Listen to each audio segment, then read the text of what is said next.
Yeah, there we go. How's it going, man? Good. How you doing? Good. Long day or what? Today's okay. It's been a busy week, but that's good. Yeah. Totally.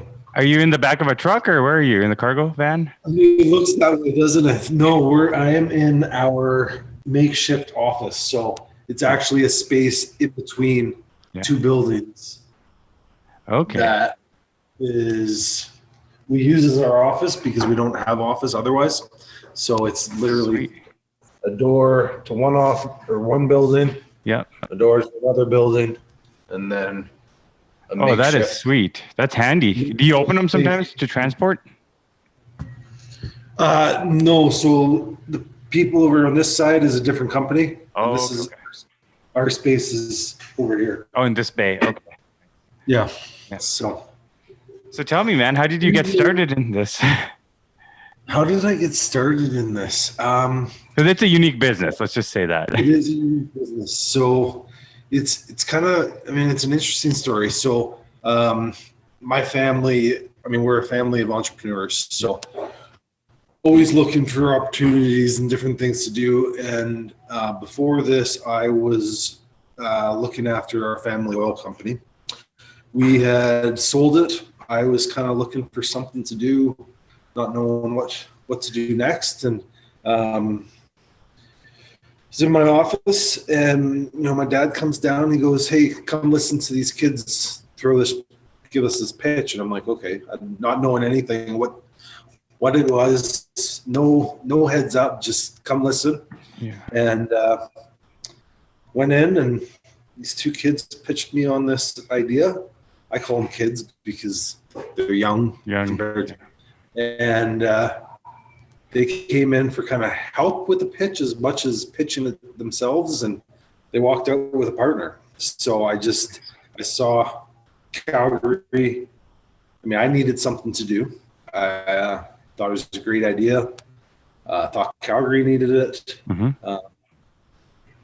And yeah, started right there from there. And within a couple months, we had our first prototype up and going. Were you worried about the risks, or was it that entrepreneurial spirit in you that you're like, let's do this? Yeah, there's risks with everything you do, right? So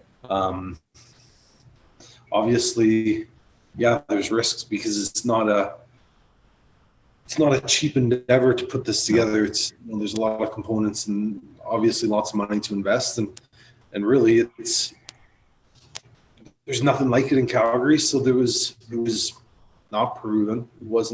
We weren't sure that it would totally work. And, there's definitely been lots of ups and downs like any new business. And I think, we're on the up. So things are going better and things are going good. How many years have you guys been doing this?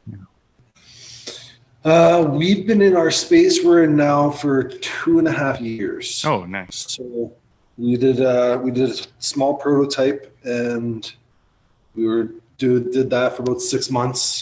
Tested the market, tested to see if it would work, and if our theories would work, and then we moved into, we called it our commercial space. We now consider it our commercial prototype space because we've learned so much and so much has changed, and there's just so much room to grow in the business, and honestly our space isn't big enough for what we want to do. So you'll need to expand. Wow. We need to expand for sure. So how many square feet are you at right now? We're in 10,000 square feet right now. Oh, it's still not enough, eh? No, it's not enough. But we have two systems, right? So we have fish and greens. So they both need a lot of space. And the demand for the fish has been so much more than we expected that we expanded the fish, 10 times from what we originally thought we were going to do. So just with that alone, it's cramped us in space here. So we're looking at new opportunities, new spaces, Would it be ideal to take the bay next door if they weren't there? Yeah, it would be, but it is what it is, right? Yeah, and they're not going anywhere. So no. Like, what is Deepwater Farms? If people don't understand what it is. So Deepwater Farms we are a aquaponics company. So we have basically a fish farm and hydroponics. So we raise fish in a recirculating aquaculture system and use the fish waste to fertilize our plants. The algae as algae? Not algae, no. It's the fish waste. Okay. Yeah, the shit. Yeah. Excuse me. No, it's fine. Yeah. Use the fish waste, and that gives it's just like manure. It's a liquid manure. Okay. Right? So. Oh, that's pretty cool. Holy smokes. Yeah. So, and then the plants are grown in, we call them beds. They're basically long, shallow, like swimming pools. So they're grown using deep water culture. And that's where Deepwater Farms, the name comes from, is we use deep water culture. So the plants, literally we plant them in, I don't have any in here, but styrofoam rafts, fill them with cocoa core, so coconut husk, and plant the seeds, and then the trays go into the beds and just float on top of the water, and the roots go down into the water and pick everything up from underneath. Huh. Now, what is the benefit of doing that versus, the traditional way of we see things grown? Well, we use like 95% less water than a traditional farm.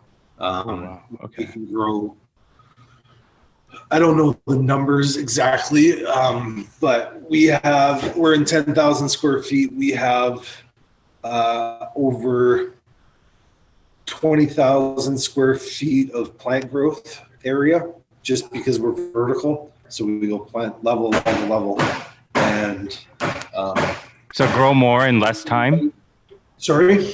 Grow more in less time. Is that what you guys? Yeah, we definitely grow in less time. So we our harvest cycles are 14 days. Oh my god! So we harvest a bed every 14 days. So we go from seed to harvest in 14 days. So we're turning over.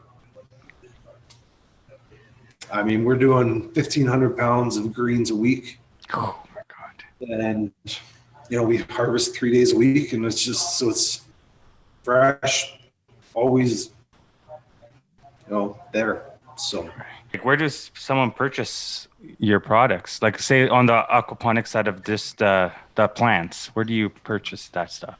Yeah, so the plants. So, I mean, to go back a bit and where it kind of started is our idea was always to get into grocery stores. That was kind of a long-term goal. Because obviously that's where the majority of the market is, right? Mm-hmm. Everyone buys groceries. Not everybody goes to, the higher end restaurants. But as we were starting and not having the quantities needed to provide grocery stores, we went and, we were doing restaurants. So everything we were doing was going to restaurants. So we were selling to, mostly higher end restaurants, so like Model Milk, 10 Foot Henry, Shokunin, River Cafe, all those high end places. So, what was the product? What was the product that you were selling? Kale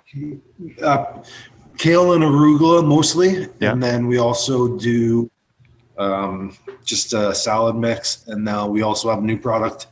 As our blend, which is the arugula, kale, and we also grow a beet leaf, and we just put that together. Cool. So that's where originally, and then, COVID hit. Mm-hmm. When COVID hit, all the restaurants shut, so we had to change. We had to move, take a different path, and luckily we were able to secure Calgary CoOp. Like 2 weeks literally before COVID hit. So we went from doing 90% restaurants, 10% retail, to 100% retail like overnight. It was just like unbelievable change, and for the best, because it changed our focus and put our focus towards what our goal really was to get into the grocery stores and get in front of more faces, to get into more people's kitchens, and it's going well. So we're in all the Calgary co-ops. We're in about 10 Safeways, 4 Sobeys, lots of farmers markets, Sunnyside Market, Spud. You can get it at Spud, Blush Lane. Oh wow! Holy smokes, you're everywhere. Yeah, and anywhere. You can pretty much find us anywhere in the city. Yeah. How did you blow up? Was CoOp the in? And if you hadn't had that window of opportunity, do you think you might have been in a different situation today? I don't know if we'd be in a different situation.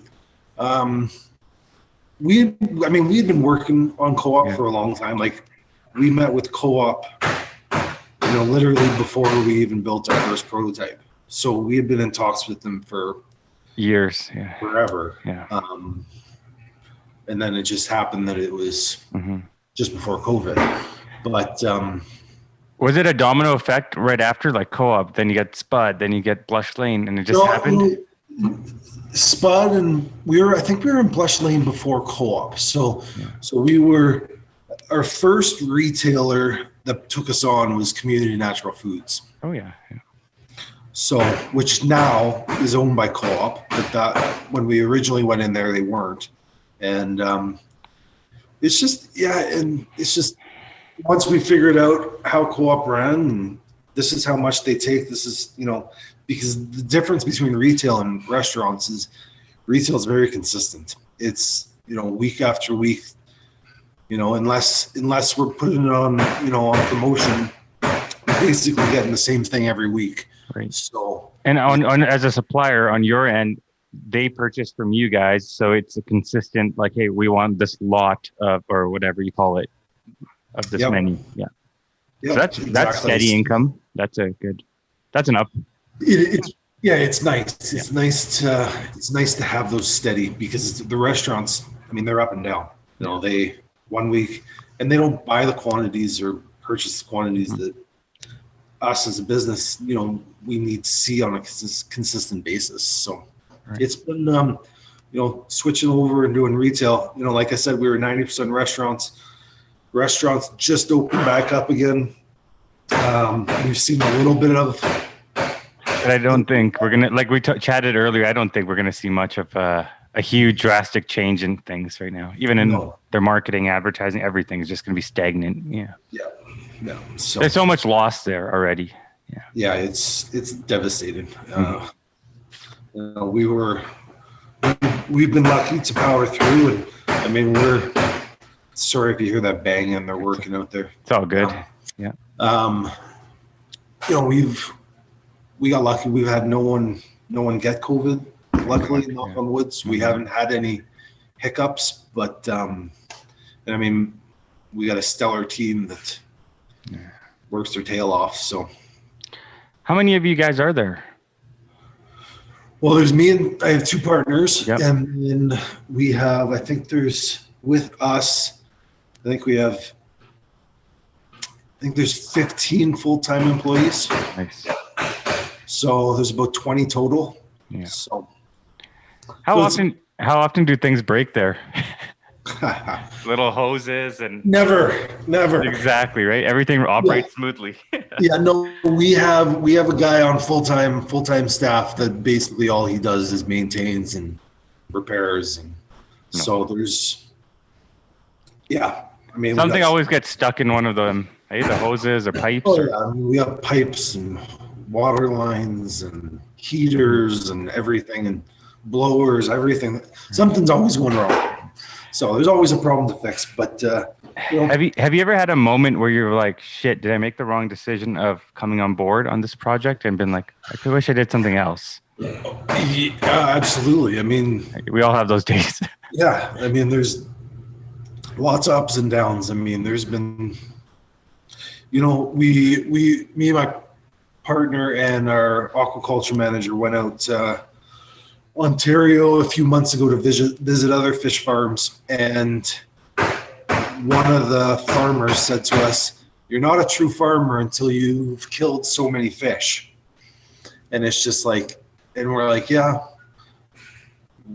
we've been there, because things happen, and the fish, they take 8 months to grow to get to market, and if you have a disease or something come in, and you're done. And we've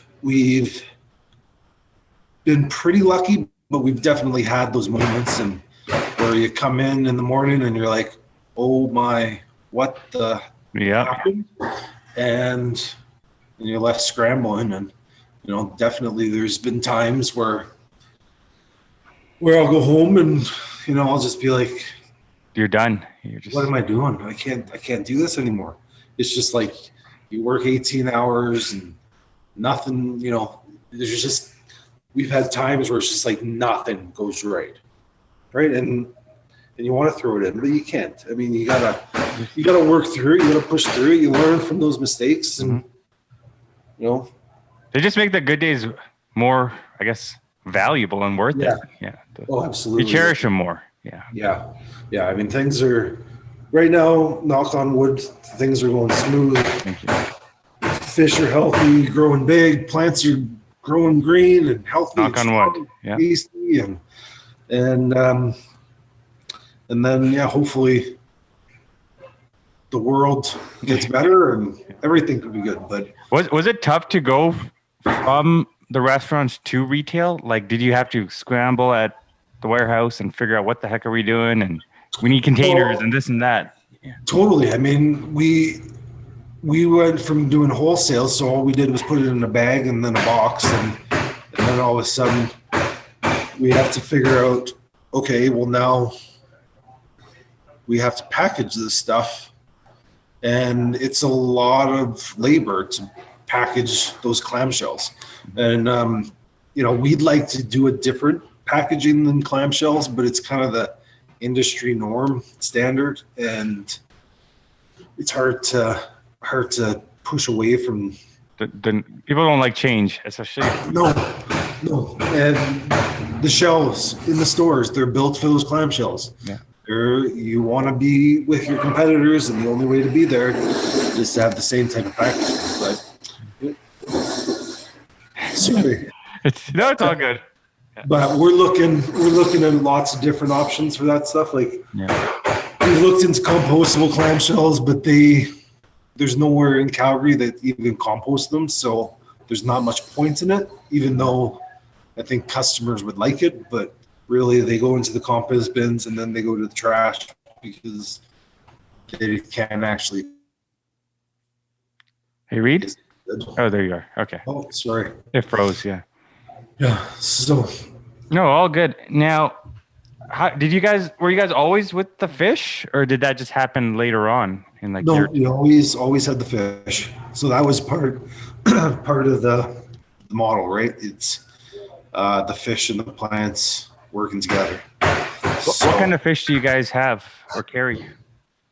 We do a Bear Monday, so it's on an Australian sea bass. So we actually buy them from Australia, fly them in when they're this big, 0.02 grams. So like they're tiny, they're the size of your pinky nail, and then we raise them to about 1.5 pounds, and wow, and then off to a market they go.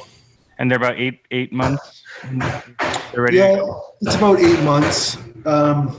We seem to be on a better trajectory right now, where they're growing in kind of 7. So hopefully we can get it down to 6. And yeah. How do you expedite things like that? Is it through more food, or is it certain water? Just a lot of it is just quality, right? The water quality. Sorry, they're banging out there. We're in the midst of doing a major clean, and we're cleaning all our lights, so we're taking them all out. Nice. We're putting them back and they're banging away. But, no, it's a Friday. It's fine, right? This is the day you do it. Yeah. Friday is actually a nice day for us, so it's a little quieter. So you got these Australian sea bass, and how long does it? It takes about 7 to 8 months, but you want to get it to 6. How do you do that? Is it through food or?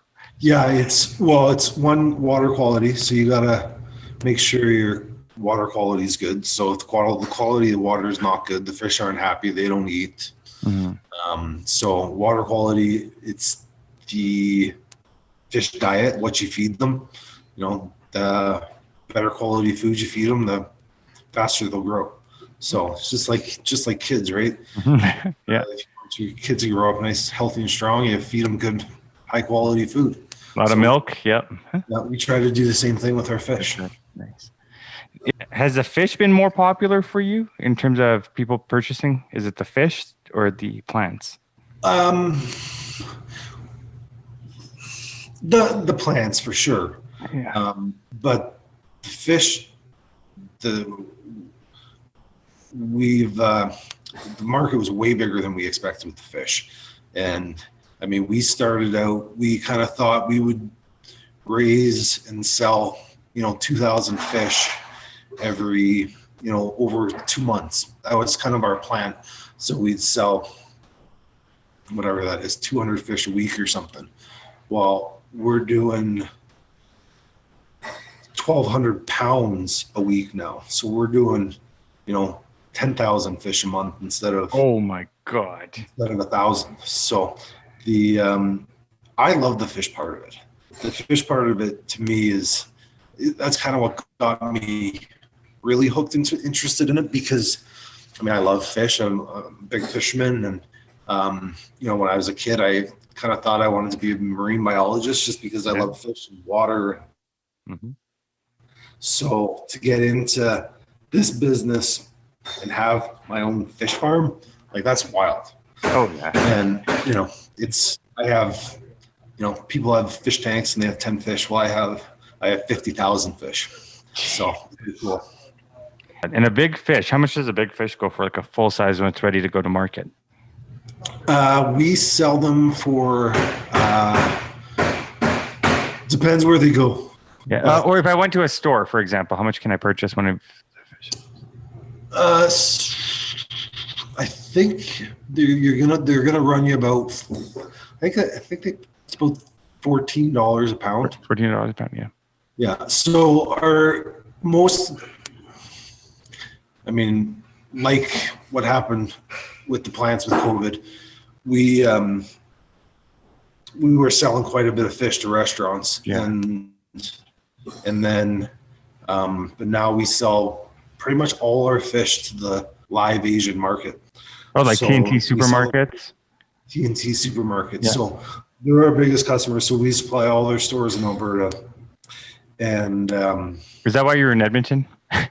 That's why I was in Edmonton. Yeah, I had the honor of doing our Edmonton delivery in -30 live fish, where it's wet and cold, and it was miserable.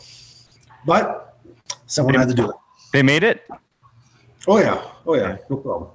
No, we put them in insulated totes, so we go in the water. The water is about 26 degrees, and when I got back 14 hours later, the water was 24 degrees. So, so it's fine. Yeah. But the person that's cold is me, because I'm getting wet, and so. But yeah, you made it in one piece, and someone had to do it, like you said. Yeah. These are the things people don't see. The behind the scenes, right? What it takes to do this. Yeah. Oh yeah. I got great partners, and between the three of us, the hours we put in, and we work, it's not uncommon to work 15 hours in a day. Oh, yeah.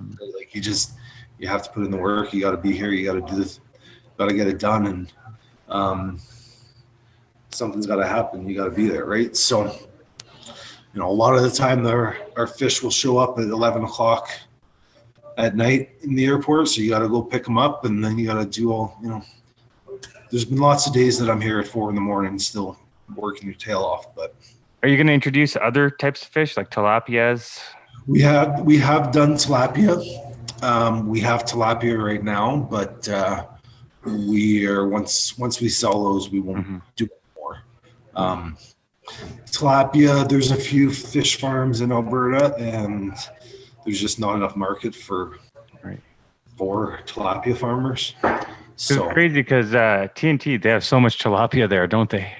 Yeah, filled with tilapias. So, yeah, I'm guessing there's another farmer there, right? Is that what that is? Yeah, there's one really big one down towards Lethbridge, and there's one in Red Deer and Drumheller, I think. And it's pretty cool because you never I never knew that people are doing this in Alberta. There's fish farms here. Yeah. No, it's Alberta's. It's not a big market for fish, though, right? You got to go to BC or the coast. Yeah. Yeah, we're trying to change that. We're trying to get people eating more fish. So. Yeah. Are you more of a fish eater or beef, or you like it all? I love my fish. It's delicious. But I eat everything. Well, not everything, but. Have you thought about doing e-commerce yet? Online?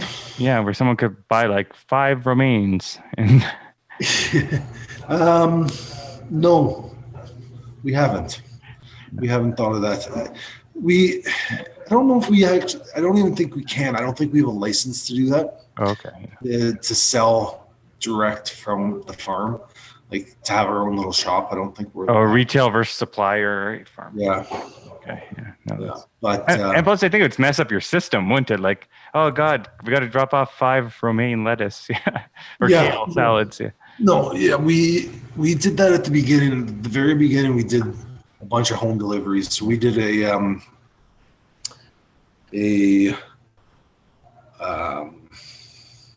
Indiegogo campaign. So, yes, yeah. So we did that at the beginning. We did home deliveries, so people were getting them once a week, and it was great. We loved to do it, and we loved people having our product, but that was not something that we wanted to do. To drop a pound at people's houses was just way too much work. No, of course. So, but at least those people now know where to get it, right? That's the thing. Yeah. Exactly, and those are the ones. Those were our ambassadors that put the word out about our product. So, and we've done, besides that campaign, we've done 0 advertising. So yeah, I've seen that. Yeah, you don't advertise. We have not done any advertising, and that wasn't by design. It was just we had our heads down working. We needed to get our system working, and the product we felt would sell itself, and which it's doing. So we're happy about that. In the next 2.5 years, where do you hope to be with your business? In the next 2.5 years, well, we said when we moved into this space that we wanted to be outgrow it within 3 years. So we have done that. In another 3 years, hopefully in 3 years we have another, a larger farm in the Calgary area, and maybe a couple more around Canada. So, what we say is we want to export the farm, not the food. So we want to put farms in cities so that everyone's getting local, fresh product, not stuff being trucked from all over the world. So we want it in the city. So we want to put farms in Edmonton, in Vancouver, in Toronto, Chicago. And now more than ever is where we really need to focus on what we're eating, what we're consuming. Yeah, people are doing that way more than they ever have, right? So I was never a big person looking at health, but the stuff you put in your mouth is a big deal, and it's important. And when you're getting it fresh and local, the nutritional value is so much greater than the stuff that's being shipped in, because the stuff being shipped in, it loses all its nutritional value right away. Oh, true. Within like 5 or 7 days, I think, and it's not even on the shelves. No. What is one of your favorite recipes with the Australian bass? It's not bass. What is it? Australian? Yeah, it's not. I call it a sea bass. Sea bass. So sea bass, but the true name is barramundi. Barramundi. Okay. The best, my favorite way to cook it is just literally put some oil top and bottom, fry it, and then I do a butter and garlic sauce. Oh man! I'll just warm up some butters, some garlic, a little bit of lemon, and then pour that on top, and that's all you need. You know what, Reid? I might go get one today. I'm actually thinking about it because there's CoOp right here, so we'll go see. Yeah. The fish is not in CoOp. The fish is just TNT. Well, okay, so 16th Avenue, like. Oh, okay. Would it be on 16th at every TNT, or is it the Northeast TNT? There's the one in Deerfoot, the new one in Deerfoot Meadows. Yeah, there's one in Marlborough area, right? There's one in Pacific Place in Marlborough, and then Harvest Hills. Oh, okay. So the one on 16th is not a TNT, maybe. It's probably not. Yeah. Another. What's 16th? There's a Lucky Supermarket. That's the one. Yeah. Center and 16th. Okay. That's not TNT. No, but you can get it there too. Oh, okay. Perfect. Yeah. Sweet. You're everywhere. Yeah. Well, we're trying to. So we need to, we want easy access for people. Perfect. Well, thanks so much for your time today, Reid. Yeah. Thank you. It's fun. And I'm definitely going to get that fish today. Yeah, perfect. Go give it a try. It is phenomenal. So thank you so much. Okay. Thanks, Zach. Appreciate it. Bye for now. Okay.